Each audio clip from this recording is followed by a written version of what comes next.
Bonjour à tous, bonjour Anne-Claire. Bonjour Margot. Alors, je vois qu'il y a déjà des connectés pour ce webinaire dont le titre est Optimiser votre temps, stratégie pour booster votre efficacité et l'expérience client.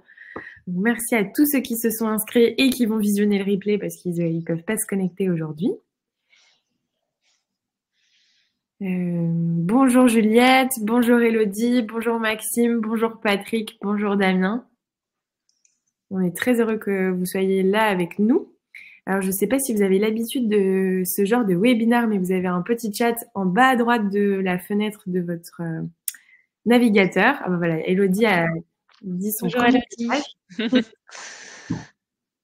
On va attendre 2 petites minutes pour commencer, le temps que tout le monde se connecte. Anne-Claire, est-ce que tu veux te présenter peut-être? Oui, avec plaisir. Bonjour à tous. Du coup, moi, je suis Anne-Claire Muttelberger, responsable marketing pour Key2Check. Nous, en fait, on est une solution digitale qui permet en fait de faire des inventaires et des états des lieux de vos propriétés en autonomie. Donc, réalisé par le voyageur lui-même quand il arrive ou qui sort du logement et qui peut être utilisé aussi par le personnel de ménage. Donc voilà, nous, c'est vraiment notre fonctionnalité principale en fait, dans le but effectivement de vous faciliter la vie et la gestion de vos biens. Voilà. Top. Merci Anne-Claire. Et du coup, moi, c'est Margot Bellade, je suis directrice marketing chez Sweetly. Sweetly, on est numéro 1 de la caution en ligne, donc vous permet de protéger un bien et de faire une demande de caution sans débit ni blocage des fonds sur la carte bancaire du client. Donc, on est une alternative digitale au chèque, à la prise de caution par empreinte bancaire, au cash que vous demandez à vos voyageurs, etc. D'ailleurs, dites-nous sur le chat, est-ce que vous utilisez la solution d'Anne-Claire ou Sweetly? N'hésitez pas à nous faire des retours et surtout, n'hésitez pas à nous poser des questions. Donc, il y a Damien qui utilise Sweetly. Top. N'hésitez pas à nous faire à nous poser des questions durant tout ce webinaire. Soit on les prendra en cours, soit on fera un petit Q&A À la fin, du à la coup. fin. Et n'hésitez pas aussi à échanger entre vous. Donc, il y a Elodie non plus.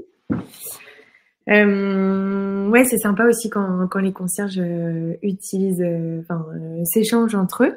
Et dites-nous aussi de quelle ville vous Quelle êtes, région, ouais. quelle région. Nous, on est basé à Lyon, Sweetly. Voilà, nous de notre côté, on est à Nancy, côté Grand Est, du coup. Ouais, super. Ouais.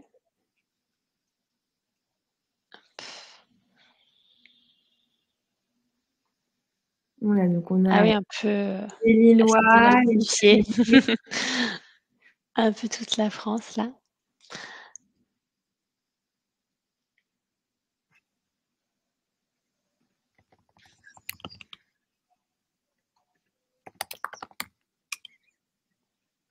Je vois qu'il y a Damien qui demande la différence entre Sweetly et Key2Check. Alors, on n'est pas concurrents, hein. Ce sont deux Ouais. solutions sur deux utilisations complètement différentes.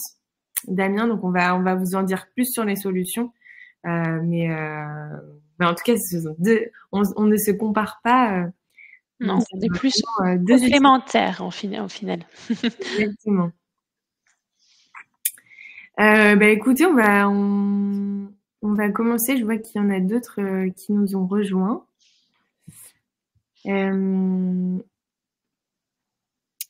Donc l'idée, c'est ce qu'on s'est dit avec Anne-Claire quand on a préparé le webinaire, c'est de reprendre le parcours voyageur du moment du pré-check-in, avant son arrivée, lors de son arrivée, lors de l'état des lieux physique, digital. Il y a souvent des débats.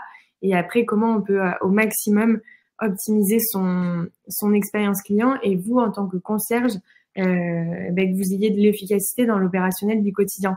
Petite question qu'on vous a pas posée, est-ce que ceux qui nous écoutent pourriez préciser sur le chat combien de biens vous gérez, juste pour à peu près qu'on voit qui nous écoute.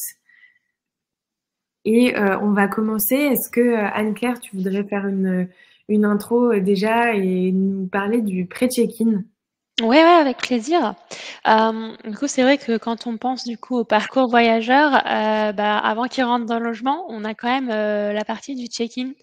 Je sais pas si par exemple c'est quelque chose que vous faites déjà tous, la partie, pré-check-in, un petit vraiment avant qu'il rentre, ou c'est quelque chose que vous faites pas du tout? C'est vrai que cette partie-là, on pourrait penser que c'est un petit peu pénible, un peu administratif à faire, un peu chronophage. Mais il faut savoir, en fait, c'est vraiment une partie que vous pouvez, vraiment optimiser d'une certaine manière et digitaliser. Si je prends l'exemple, nous sur Key2Check, donc avant du coup de proposer de faire l'état des lieux, c'est vraiment, on propose justement de faire cet espace de cette étape de pré-check-in. Donc c'est tout simplement, reconfirmer des informations, sur vos voyageurs, ça peut être l'occasion aussi pour lui de reposer, certaines questions, bah, par exemple savoir s'il y a un lit bébé. Dans le logement en question et pour vous, en fait, ça peut être aussi une manière, de déjà commencer à personnaliser l'expérience de vos voyageurs en proposant, par exemple, des prestations complémentaires et en plus, ça vous fait justement des revenus supplémentaires donc c'est plutôt tout bénef pour vous. Je pense, par exemple, si vous avez, proposé des petits déjeuners, donc c'est tout simplement, vous pourriez envoyer un formulaire avec du coup, ces prestations, savoir si vous avez besoin effectivement de préparer et du coup gérer au mieux votre planning. Donc nous, en tout cas, sur K2Check, c'est quelque chose qu'on propose. Du coup, une fois qu'il y a eu la réservation, effectivement, on envoie un formulaire, par mail et par SMS, au voyageur et il peut soit poser des questions au concierge s'il y a besoin, soit effectivement réserver des prestations complémentaires, si vous le proposez et là, vous pourrez récupérer toutes ces informations et puis gérer au mieux, du coup, l'arrivée, après dans le logement. Du coup, voilà. Après, je pense que le check-in, ça peut être aussi l'idéal pour, s'occuper de la caution, je pense. Je sais pas ce que tu en penses toi Margot, mais je pense vraiment que ça peut être, à ce moment-là, justement, qu'on commence aussi, à demander, cette partie-là, mais justement avec, une caution un peu plus digitalisée. Yes, c'est ça. Alors, je reviens un peu, il y a Damien qui posait la question. Je vais approfondir Sweetly et déjà, nous, ce qu'on préconise en termes de caution, qui est vraiment une partie essentielle dans la location saisonnière. Donc, Sweetly, je répète, c'est une solution qui permet de protéger un bien et on envoie une demande de caution qui est sans débit ni blocage des fonds sur la carte bancaire du client. Et en fait, c'est seulement en cas de dégradation qu'on va débiter le montant exact pour couvrir les frais des dégâts. Donc, contrairement au chèque, par exemple, quand vous avez un chèque de 500 euros, un ménage n'a pas été fait, vous avez besoin que de 80 euros, vous ne pouvez pas encaisser que 80 euros sur le chèque. Avec Sweetly, vous pouvez le faire. Toutefois, si à la fin du séjour, tout s'est bien passé, la caution, elle est libérée automatiquement. Donc, vous n'avez rien à faire. Vous n'avez pas à vous déplacer à la fin du séjour du voyageur et on reviendra dessus avec Anne-Claire juste après pour faire un check-out physique pour rendre le chèque, rendre le cash, etc.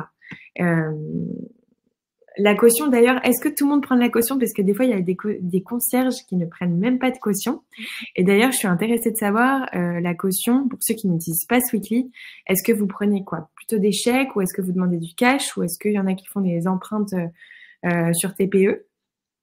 N'hésitez pas à préciser dans le chat, ce serait hyper intéressant de savoir. Il faut savoir que la caution, c'est un moyen aussi de rassurer vos propriétaires et de leur montrer qu'il y a une solution efficace qui est mise en place contre les dégradations. C'est un moyen de convaincre plus de propriétaires.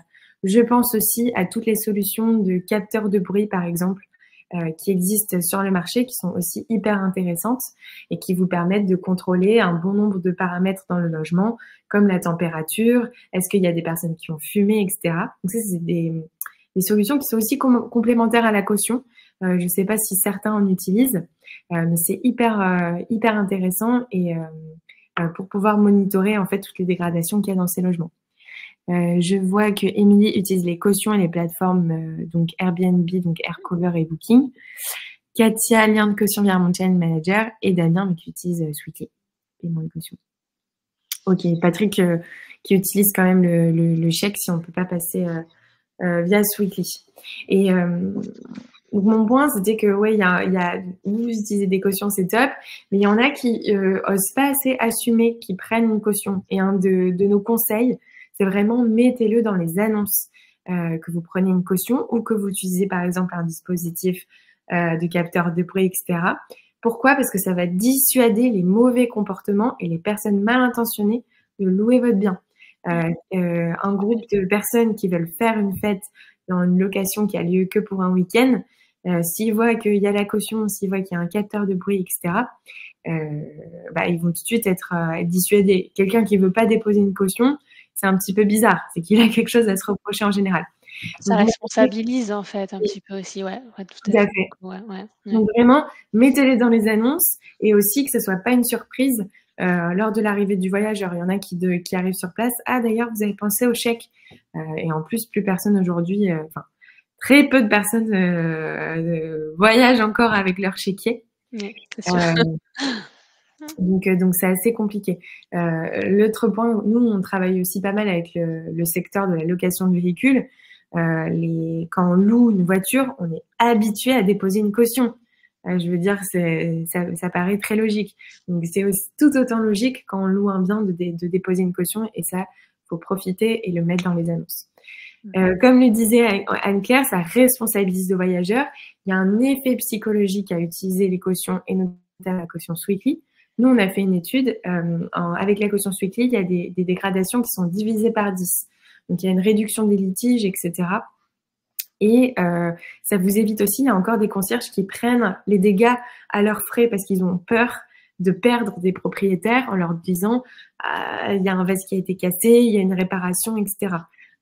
Donc, il y a aussi c'est quelque chose. Enfin, moi personnellement, j'étais en salon la semaine dernière en discutant effectivement avec des concierges.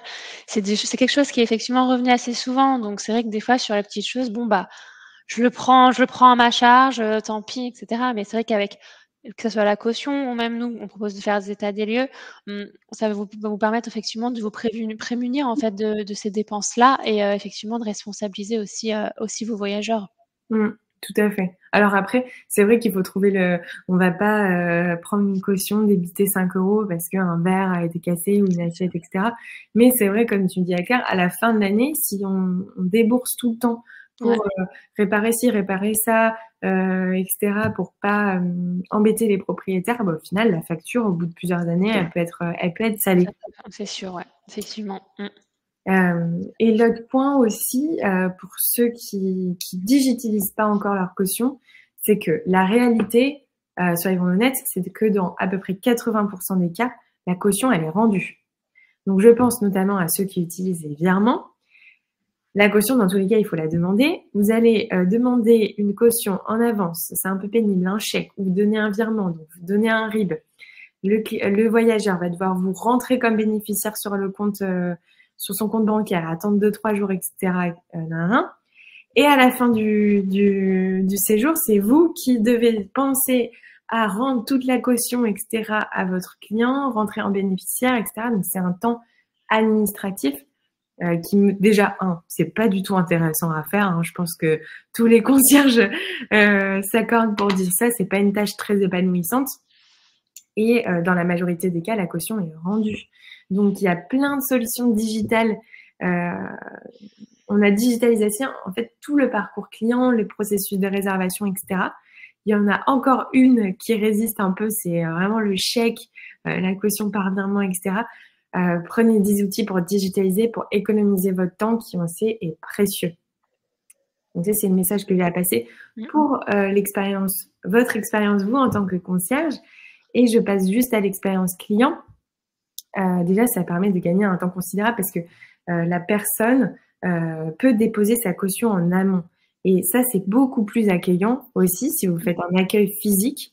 La caution a été faite et vous n'avez pas le jour J à dire « Alors, le chèque de caution, il est où merci, votre cash, les 200, les 300 €, je vous les rendrai à la fin, etc. » Donc, mon conseil, c'est vraiment de mettre ça derrière vous et vous concentrer sur l'accueil du voyageur qui est hyper important. Donc, le conseil qu'on donne chez Sweetly, déjà, les délais pour demander une caution quand elle se fait en amont, c'est ni trop tôt pour profiter de l'effet psychologique de la caution. Donc, demandez pas une caution lors de la réservation du voyageur, par exemple, 3 mois avant. Donc, ça, vous pouvez paramétrer ça sur Sweetly. Nous, ce qu'on dit, c'est à peu près 15 jours avant. Ça vous permet de vraiment profiter de l'effet psychologique de la caution, comme on disait tout à l'heure, parce que le client sait qu'il a mis sa carte bancaire, entre guillemets.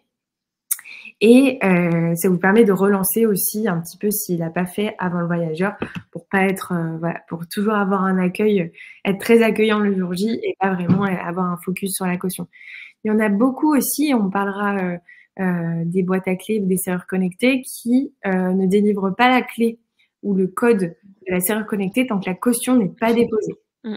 Je sais pas si Anne-Claire, tu as déjà aussi entendu des concierges qui faisaient ça. Nous, de notre côté, Ouais, pas. ouais, effectivement, c'est vrai que ça peut arriver. Comme ça, au moins, effectivement, ils sont sûrs que tout est OK pour l'arrivée. Et puis, à ce moment-là, effectivement, ils peuvent rentrer dans le logement. Ouais. Mm. Ouais. Et dernière chose, alors il faut que ça soit un montant dissuasif qui permet de bien se comporter, de rendre un appartement propre, mais pas dissuasif pour louer un bien. Si vous louez un studio, ne mettez pas une caution à 2 000 €. Ça va baisser ça va baisser vos réservations parce que les gens vont prendre peur. Donc voilà, c'est un peu un travail d'équilibre, un travail d'équilibre à ce sujet-là. J'ai parlé des. Alors, attendez juste, je regarde s'il y a des questions. Bien sûr que les OTA acceptent les cautions par les propriétaires. J'ai pas très bien compris votre question, Damien. Enfin, je sais pas si Anne-Claire t'a compris. Je sais pas. Oui, alors ouais, alors au moins qu'il y ait une confusion, c'est vraiment le voyageur, hein, qui donne la caution, pas le propriétaire? Ou peut-être que Damien, vous pouvez Oui, juste, c'est ça. expliquer un petit peu votre question? Et Patrick, comment faire Patrick? un état des lieux pour une villa de 160 mètres carrés avec des voyageurs qui arrivent pour un court séjour et qui sont pressés de prendre possession des lieux? Avec le plafond, c'est OK, ou demander la caution Sweetly avant. Alors, je pense que Anne-Claire va pouvoir vous répondre sur la partie état des lieux. Ouais. Avec les plateformes, OK, ou demander la caution. En tout cas, oui, Patrick, vous pouvez tout à fait demander une caution en amont Mmh. et éviter peut-être un accueil digital. Ouais. Mais si Anne-Claire, tu veux. Ouais. En fait, quand on parle d'état des lieux en location saisonnière, faut quand même, bien avoir en tête vous allez pas faire un état des lieux comme, quand vous avez un contrat de bail. D'accord? On n'est pas là pour regarder tous, les petites taches, dans le parquet, dans le mur et cetera. L'idée, en fait, nous, sur Key2Check, on est quand même sur un produit où on s'est dit: «Il faut que ce soit hyper simple à utiliser pour le voyageur et simple, du coup, à paramétrer aussi pour le concierge», parce que lui, le but, c'est qu'il gagne du temps. Donc en fait, vous, nous, avec Key2Chat, on va vous permettre de faire ce qu'on appelle un état de référence. Donc c'est vous qui allez choisir ce que vous voulez enfin, ce qui doit être vérifié quand le voyageur va arriver, dans le logement. Donc effectivement, par exemple, vous allez juste, lui demander de vérifier le bon fonctionnement des choses. Ça peut être vérifier effectivement que le frigo est bien en route, que le lit a bien été fait, que la cafetière fonctionne, et cetera. Vous n'êtes pas obligé de mettre quelque chose d'hyper hyper complet. C'est vraiment les choses finalement, les plus importantes, et qui en cas de dégradation peut vous coûter un petit peu plus cher, quoi. Et en fait, nous, ce qu'on va faire tout simplement, c'est, on en parlera peut-être un peu plus en détail sur état des lieux, mais en fait, on va venir générer un lien qui est envoyé, par SMS aux voyageurs avec, en fait, un process qui est hyper simple et hyper rapide, à faire. Donc finalement, il a juste à dire: «Oui, c'est bon, c'est OK, tout est OK, je valide, je signe», et en fait, en même pas 5 minutes, le tour de logement, il est fait. Après, nous, on offre aussi la possibilité, à la place que ce soit le voyageur qui le fasse, ça peut être votre personnel de ménage qui, entre 2 réservations, vient faire le check du logement, et en fait, pendant qu'elle fait son logement son ménage, elle a exactement le même process que pour le voyageur. Elle check, elle dit: «Oui, OK, c'est bon, là, la cafetière, elle fonctionne, j'ai bien remis du café» et cetera, bla et cetera, et en 5 minutes, c'est fait, quoi. Nous, on a opté pour la solution que ça soit hyper simple et hyper rapide à faire. C'était vraiment les mots d'ordre. En soi, quoi. Donc ça, c'est vraiment, sur la partie nous, état des lieux. Donc je pense qu'effectivement, je vois dans votre question, Patrick, vous posez la question effectivement comment faire. Du coup, nous, avec Key2Check, ce qu'on s'est dit, c'est qu'on va venir du coup apporter cette solution. J'imagine qu'il y en a peut-être qui font pas d'état des lieux parce qu'ils se disent: «Ah ouais, mais» bah, déjà parce qu'ils font peut-être que des arrivées autonomes. Donc ils disent: «Bon, bah, moi, j'ai pas le temps d'aller me présenter, de faire un état des lieux». OK, il y a pas de souci. Avec Key2Check, du coup, vous avez la possibilité de le digitaliser. Faut vraiment pas vous dire, je pense, que ça soit l'arrivée, en fait, dans le logement ou la sortie et le tour du mon logement, l'inventaire, faut pas vous dire que c'est un process que je peux pas automatiser, que je peux pas digitaliser, voilà. Pas du tout. Donc les arrivées autonomes, d'ailleurs, je serais assez intéressée par savoir combien d'entre vous font déjà des arrivées autonomes. Alors j'imagine que vous ne faites peut-être pas sur tous les biens, vous pouvez en faire que sur une partie. Mais par exemple, vous pouvez tout simplement avoir recours à un petit boîtier avec un petit code. Voilà, vous avez les serrures connectées. Là, voilà, vous en avez quand même pas mal de solutions sur le marché. Vous avez Igloo, vous avez Minute. Et puis, je sais qu'il y a aussi des personnes qui préfèrent du coup quand même qu'il y ait un lien humain. Alors, si vous n'avez pas du coup effectivement le temps de vous déplacer, d'accueillir, il y a aussi des prestataires comme Kinest qui, eux, proposent en fait de laisser la clé de votre logement dans un commerce, un prestataire effectivement de confiance. Et puis le voyageur, quand il arrive, il va venir récupérer la clé dans ce commerce-là. Et du coup, en utilisant Key2Check, en couplant en fait finalement Key2Check à ces solutions-là, vous allez pouvoir, donc il va récupérer sa clé, où il rentre en tout cas le code de la serrure connectée, après avoir du coup validé la caution en amont quelques jours avant. Et là, du coup, vous venez coupler Key2Check en mettant en place effectivement cet inventaire rapide du logement. Donc en fait, on est vraiment sur des solutions qui sont hyper complémentaires, qui rentrent vraiment dans un parcours en fait qui va devenir totalement digitalisé, qui est même autonome, parce que finalement, vous, si je puis dire, vous n'avez plus rien à faire. Vous avez toujours un petit peu à faire, mais beaucoup moins que si c'est vous qui gérez tout de A à Z. Mais de cette manière-là aussi, vous améliorez l'expérience client, que ce soit par les arrivées autonomes. Effectivement, un voyageur, vous lui dites « Ah oui, mais bon, vous devez arriver avant 18 heures ». Lui, il va se dire « Ah ouais, mais j'habite loin, j'avais prévu de m'arrêter en route, etc. Bon, ça m'embête. Voilà, c'est pas toujours l'idéal. Une arrivée autonome, il arrive quand il veut.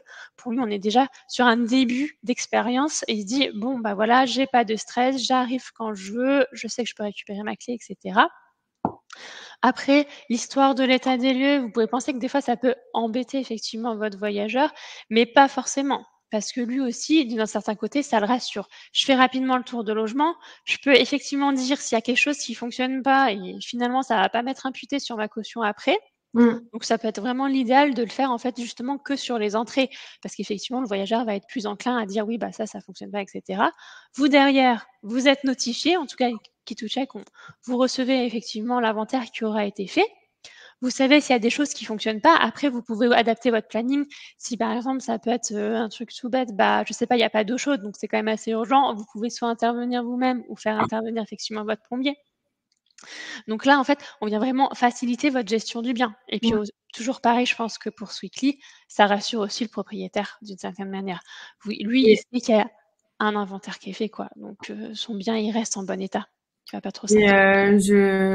je mets le doigt sur ce que tu as dit, Anne-Claire. C'est vrai que nous, même dans les cautions, quand il y a des concierges qui ne font pas l'état des lieux, il y a des voyageurs qui peuvent être un peu stressés en disant, en arrivant dans un bien, ils diront ah, mais il y avait déjà un POC dans le mur, il y avait déjà ça. Et ça rassure énormément le voyageur aussi de prendre des photos et de dire, comme quand on Voilà. prend une voiture et qu'il y a des scratchs dessus, c'est pas moi. Ça y est, c'est déjà Voilà, il y a déjà effectivement, oui, voilà, et ils vont être rassurés. Et c'est vrai que bon, l'idéal, c'est de pouvoir prendre des photos. Nous, c'est ce qu'on permet aussi. Donc, on permet juste de dire, bah, effectivement, on change l'état. Si vous avez me dit que c'était correct, puis finalement, il dit, bah non, il n'y a pas d'eau chaude, effectivement, ça fonctionne pas. Bon, l'eau chaude, pas le bon exemple. On peut pas montrer qu'il n'y a pas d'eau chaude. Mais ça peut être effectivement qu'il y a un trou dans le mur ou quelque chose comme ça qui n'avait pas été noté. Lui, il pourra tout de suite, il me prend une photo, et puis vous êtes sûr.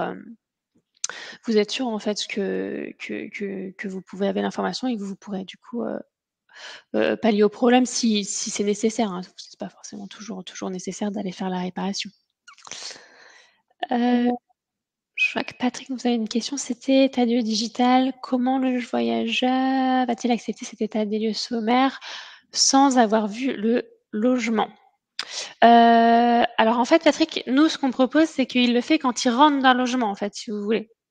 Nous, on envoie un mail et un SMS au voyageur, donc la veille et le jour J aussi. Donc en fait, c'est quand il rentre dans le logement, il a juste à cliquer sur le lien et à faire l'état des lieux. Donc il le fait pas sans avoir vu le logement. C'est juste que vous, en fait, quand vous faites vos paramétrages sur Key2Check, pour chaque logement, vous allez paramétrer un état des lieux de référence. C'est votre état des lieux de base du bien. Normalement, votre bien ne change pas tous les jours. Je veux dire, voilà, vous n'allez pas rajouter un frigo, une cafetière tous les jours. Donc ça, vous le faites une fois. tout est censé être en bon état et fonctionner normalement. Et en fait, à chaque fois, on repart de cet état des lieux-là pour envoyer le lien. Et effectivement, c'est là, après, s'il y a quelque chose qui fonctionne pas, qui sera indiqué du coup par le voyageur. Voilà. Je me permets juste de rajouter peut-être un petit point. Là, je parle de l'état des lieux fait par le voyageur. Nous, quand même, sur Key2Check, on a une solution qui est assez souple et on permet aussi, non, de faire cet état des lieux du logement par le personnel de ménage. C'est-à-dire qu'en fait, soit on vient récupérer les informations du voyageur et on vient envoyer effectivement les communications au voyageur, soit vous préférez que ce soit fait dans le cadre du ménage entre les 2 réservations. Et dans ce cas-là, en fait, ça va être votre personnel de ménage, votre équipe de ménage qui va recevoir les communications et qui pourra effectuer effectivement cet inventaire, cet état des lieux. Donc l'idée, c'est d'offrir un peu cette souplesse, en tout cas, aux concierges et pouvoir s'adapter en fait à chaque situation et chaque du coup façon de travailler.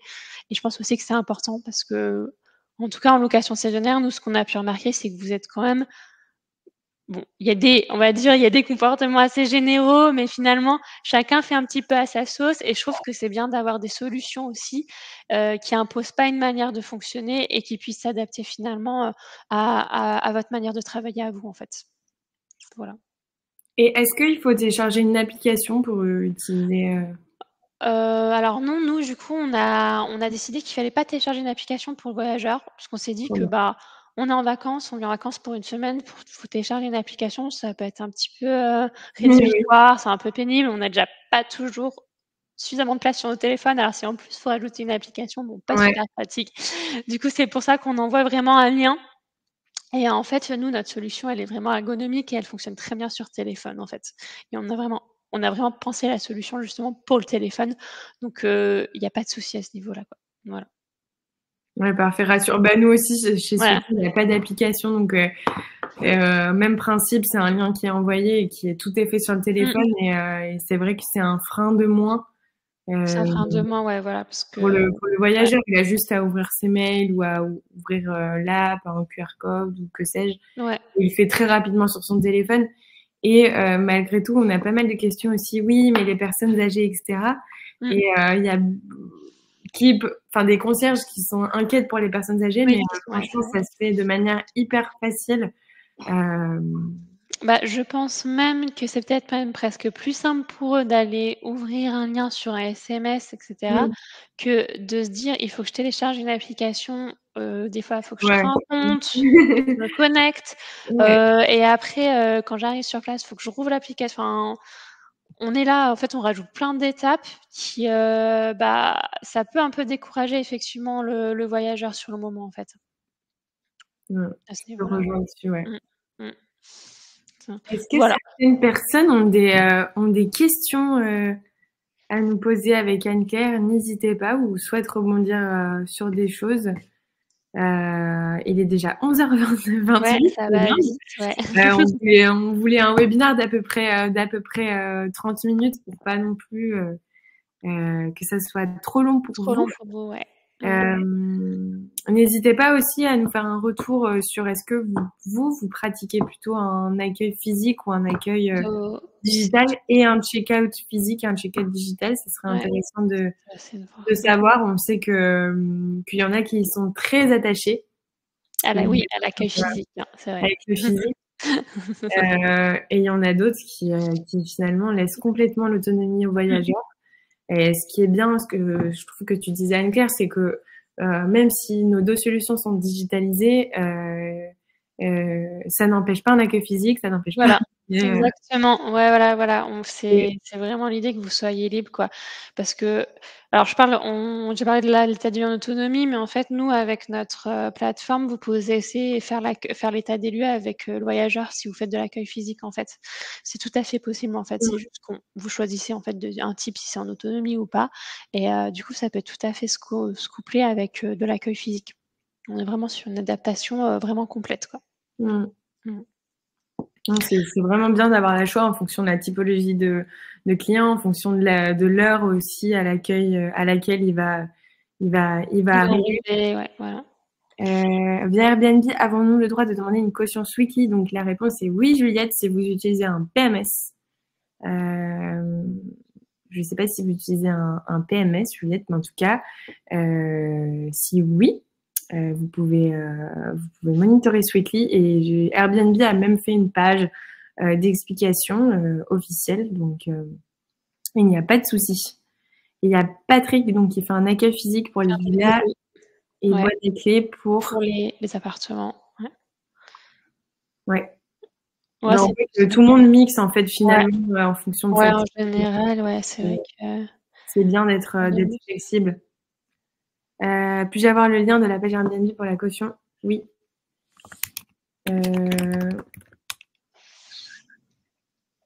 Je vais vous retrouver ça. Du coup, il y a Damien, pardon, et Juliette qui sont intéressés. Je vais vous l'envoyer par mail plutôt, pour pas que ça se perde. Comme ça, je vous retrouve le lien. J'ai pas à chercher là tout de suite.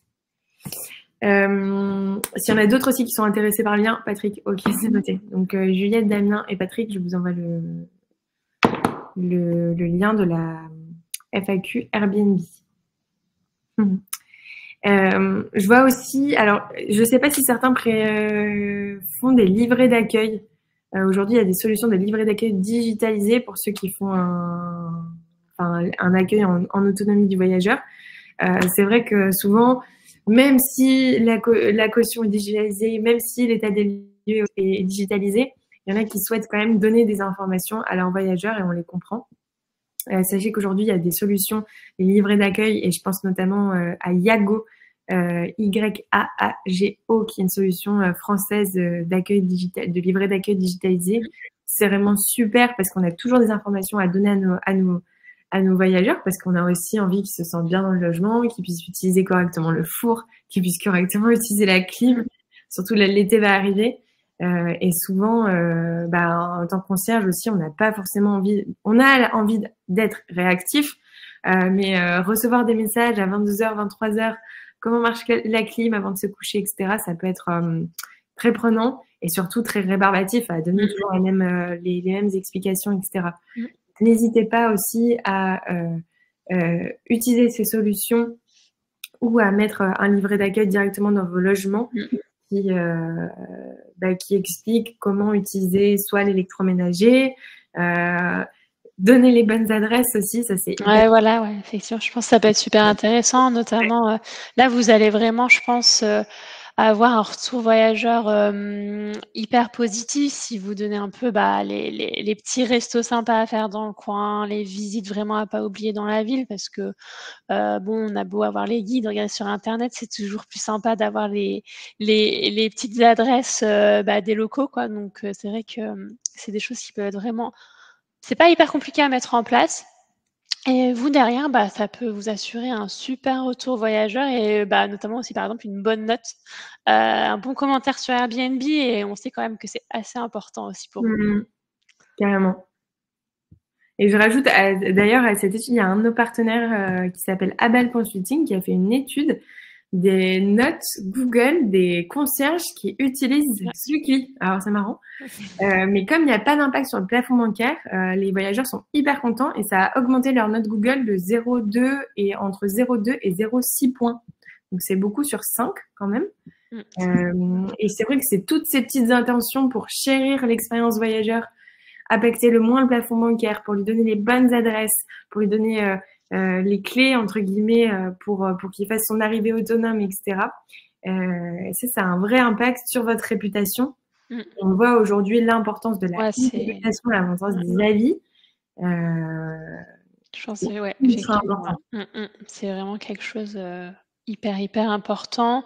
De toute façon, vous le voyez même vous, je pense à des fins personnelles, hein, quand vous cherchez quelque chose ou un magasin ou un resto, vous regardez tout de suite sur Google les avis, quoi. Donc c'est vrai que maintenant, ça a pris une place hyper prépondérante. Donc effectivement, soigner l'expérience voyageur, c'est vraiment quelque chose d'hyper important. Et à la fin, parce qu'on était à la toute fin du check-out, demander des avis, demander un retour aussi.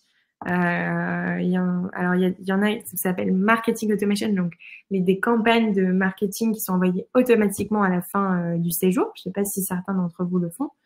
Mais voilà, solliciter les personnes à mettre des avis pour voilà, continuer votre e-réputation, avoir des bonnes notes et augmenter le nombre d'avis. Ouais.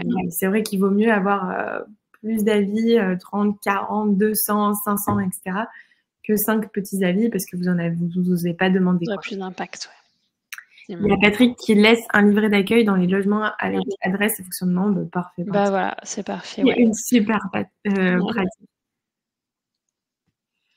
Est-ce que certains ont encore des questions? Le webinaire fait déjà 35 minutes. On vous a donné pas mal d'infos avec Anne-Claire.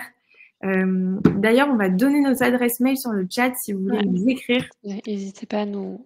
Hop, je donne la mienne, Anne-Claire, si tu veux. Ouais. Hop. Ceux qui nous écoutent en replay, les adresses mail seront dans le lien de la description. Sinon, vous pouvez aller sur nos sites respectifs et je mettrai les liens dans la description de la vidéo qui vous permettront d'aller sur notre site, de prendre rendez-vous. Prendre rendez-vous, demander des mots si vous voulez. Nos équipes commerciales qui seront vraiment ravies de vous donner d'autres informations. Je vois qu'il n'y a pas d'autres questions. Du coup, ça va être la fin de ce webinaire. Donc, merci à tous ceux qui nous ont suivis, qui nous ont posé des questions, qui nous regardent en replay. Merci à toi, Anne-Claire. Merci, Margot. Et à bientôt pour un prochain webinaire. À bientôt. Au revoir. Au revoir, bonne journée.